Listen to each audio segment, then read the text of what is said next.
সেটার মধ্যে যারা যারা লিস্ট এসেছিল সবাইকে ট্র্যাক করে টোটাল 72 যারা ফ্যামিলি টেমিলি সহ, পাশাপাশি সেই সময়ে বেশ কিছু যারা আরো অনেকে ছিল নিজামুদ্দিন এলাকায় ছিল, এখানে সমস্ত যারা রিপোর্ট যারা আসছিল, তো সব মিলিয়ে 72কে কোয়ারেন্টাইন করা হয়েছে।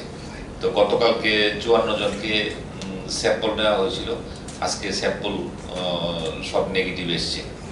তো আজকে সেকেন্ড রাউন্ড অফ স্যাম্পল আজকে নেওয়া হয়েছে, তো এইটার রিপোর্টটা আমরা কালকে আপনাদেরকে দিয়ে দেবো। তো এখন অবধি যারা নিজামুদ্দিন ফিরোজ যারা ফ্যামিলিগুলি আছে, তো এগুলি ভগৎ সিংয়ে আছে এবং কিছু সিপার্ডেও আছে। আজকে এখন অবধি 161টা স্যাম্পল টেস্ট করা হয়েছে, তো সবগুলি নেগেটিভ এসছে। হাউস কোয়ারেন্টাইনের সংখ্যাটা আজকে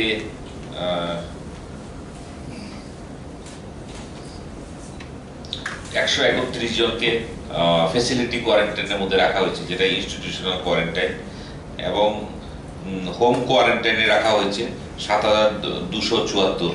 তো এখন অবধি অল্টারনেট ডেতে হেলথ ডিপার্টমেন্টের অফিসিয়াল ফিল্ড অফিসিয়াল যারা আছে বিভিন্ন সাব ডিভিশন বিভিন্ন ওখানে যেখানে আছে, সেখানে একদিন অন্তর অন্তর চেক করে আসে, সেরকম কোনো পজিটিভ সিমটোমেটিক কোনো কমপ্লিট ইনফরমেশন পাইনি। তো 2133 জন যারা আছে তারা ওই 14 দিনের পিরিয়ড যেটা আছে সেই পিরিয়ডটা অলরেডি ওভার। তো নিজামুদ্দিন ফিরোজ যেই পেশেন্টগুলি আছে একজনেরও মধ্যে এখনো কোনো সিমটম টিমটম এখন অবধি কোনো কিছু নেই। তো আমরা জিবিতে তো এনটিএস বিল্ডিং 2 সেখানে কোভিড হসপিটালের জন্য একটা আলাদা অ্যারেঞ্জমেন্ট করেছি।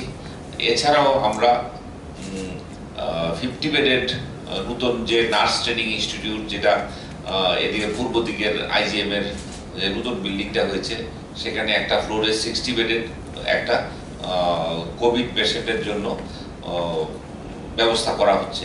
তো জিনিসপত্রগুলি কেনা টেনা হয়েছে, 30 জনের যা বেড ফেড যা আছে সমস্ত কিছু কেনা হয়ে গেছে। তো আমাদের কাছে এখন মোটামুটি পার্সোনাল প্রোটেক্টিভ ইকুইপমেন্ট মোটামুটি চলে এসছে, তো রেগুলার আসছে। তো এগুলি নিয়ে খুব বেশি শর্টেজ কিছু সেরকম কিছু নেই। তো আগামী দিনে যদি এরকম ভাবে যদি আসে, তাহলে আশা করব আমাদের কোনো শর্টেজ থাকবে না।